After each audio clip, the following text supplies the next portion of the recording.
And to go on to what happened with Canada, it was a very similar situation, except for this time it was under the ad hoc working group, which the US is not a part of because we have not ratified the Kyoto Protocol. And the situation with Canada was that they did not want the language that included emission reductions targets from 25 to 40% by 2050 from 1990 levels in the agreement.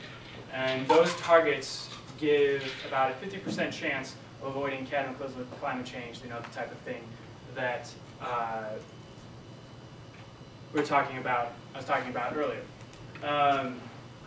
And what was particularly interesting about the situation in Canada, which was similar to the one in the US, where it was the whole room against one nation, with the exception of the Russian Federation, but their issue was over just semantics and not the actual meaning of the text, was that the Canadian delegation happened to be situated on the end of an aisle. So the Canadian delegation was sort of sitting here, which allowed the youth that were in the room at the time, there were about 50 of us, to sort of stand here, you know, and watch them while a whole bunch of other nations voiced their opinions as to, you know, in support of including that language. And we didn't say anything, but whenever another nation voiced opinion for including that language in there, we applauded quite loudly, along with a number of other official delegates. And our presence was definitely noticed. The UN security came and checked us out. We were picked up on the closed-circuit cameras, and eventually Canada did agree not to block consensus and move forward with it, and that issue was resolved. Afterwards, the minister of Tuvalu, who is speaking for, I believe it was the least developed countries, came over and personally thanked us for putting the pressure on Canada, which was a pretty cool thing to have happen. I mean, in all likelihood, given the international sentiment and how homogeneous it was, you know, Canada would have backed down anyway. But I like to feel that our role played a little bit of an impact on that, and it's nice to have that confirmed by one of the official delegates. So the roadmap was not as good as it needed to be, but there is reason to hope. It ended in high spirits. While there was not a Bali breakthrough, and a Bali breakthrough would have been achieving what according to science needed to be achieved to avoid the worst impacts of climate change. I don't know why that needs to be a breakthrough, but that would have been the breakthrough. That did not happen. But there were these minor breakthroughs with the US and Canada having to back down in the face of the attitudes of the rest of the world. And like I said, it's never happened before. And that sort of ended the conference on an up note with a lot of hope for going into the future conferences, that something like this could happen again and in a more powerful way and really be used as better leverage. Also, the science gets better. As the science gets more certain and more clear, it becomes harder and harder to politically not acknowledge what needs to be done. And the US will also get a new president. While that's not the only thing that needs to happen in the US for the US to really step up and lead as they say they are, it would be a big step. And so where does this roadmap lead?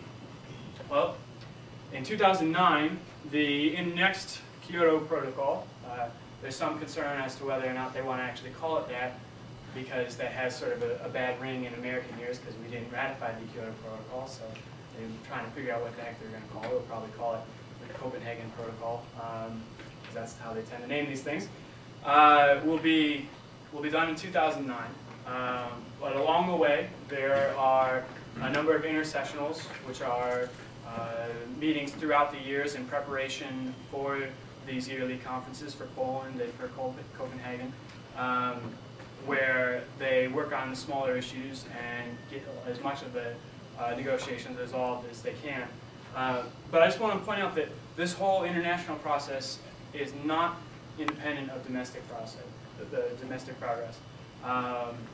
You know, it was the line of the U.S. negotiators that they were not going to do agree to do anything until Congress mandated them to. And while that was a significant cop-out, because the executive branch does have some autonomy and can do many things that Congress doesn't mandate it to, they were able to use that, and it does have some truth to it. I mean, it was the Congress that didn't ratify the Kyoto Protocol, not the executive branch. It's the executive branch that brought it back. And as much as it's easy to pin a lot of our current problems on this issue on the current administration, it's not the only thing that needs to change for the type of progress that we need to happen. We need a whole Congress that's more accepting of this idea, and we need a whole people that's more accepting of this idea. So there's a lot of work to be done, and it's not possible to simply have the international will without the domestic will. And that's something that sort of was hit home for me at this conference, among other things. So, but at these, well, going back to the youth for a second here, expect the youth presence to grow at these conferences. If this is something you're interested in, use definitely an opportunity to get involved. We're hoping to have, I think we're looking at booking rooms for, I think, 300 people, 300 youth this time in Poland. And it's indicative of the fact that we're looking to book rooms for international youth in general, the progress that we already have. Because at the Bali conference, it was just a group, different groups that came in, and we all happened to find each other and meet up. But we're getting much more organized. We're applying for official constituent status, which, among other things, would automatically include us in the high-level speeches. It would give us our own facilities at the conference, and it would give us access to more of the conference. We're building an international youth network on climate change, and that's something that I'm actually actively involved in. We're trying to keep the momentum going from this past conference and have a permanent network that can be sought out and have members join to, the type of thing that actually has a budget and actually has staff. We're trying to make that happen, and as such, we're reaching out to more organizations. We're also already prepping for Poland. Like I said, we had 6 months to prepare for Bali. Some of the delegations had less, some of them didn't really at all. But as far as we were concerned, we arrived there in Bali and didn't have a clue what was going on, and it took us a few days to orient, which I think is going to happen regardless, just because of the massive nature of the conference.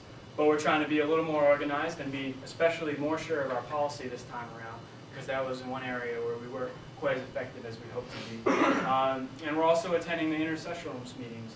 There's a couple coming up in the next couple of months that we're going to have a couple of members of the international youth group that was at this past conference attending.